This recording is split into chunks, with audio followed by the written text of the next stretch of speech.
Hello everyone, welcome back. In this video, I will show you how to transfer USDT from Tonkeeper to Binance.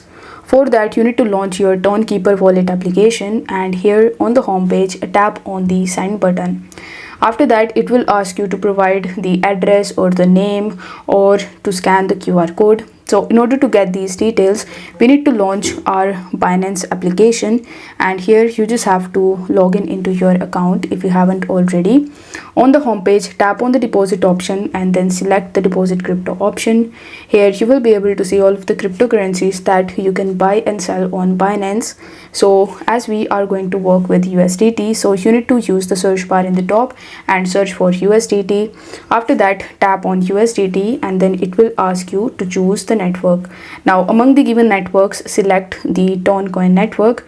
After selecting it, you will be able to see the QR code as well as the deposit address and the USDT memo. So whenever we are working with Tonkeeper wallet, you need to remember that while sending and receiving, you need to have the USDT memo associated with it. So Binance has provided you this.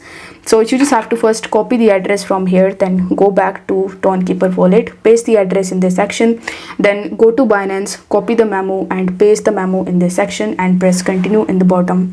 On the next page, you need to enter the amount of USDT that you want to transfer and then press next. After that, you need to review your transaction, and if everything looks correct, you need to tap on the withdraw button in the bottom. Now once this step is done, you just have to wait for some time until your transaction is completed, and once it is completed, you will get your USDT from your Tonkeeper wallet to your Binance account. So I hope this video was helpful, and if it was, then don't forget to like the video and subscribe to the channel. Thank you so much for watching.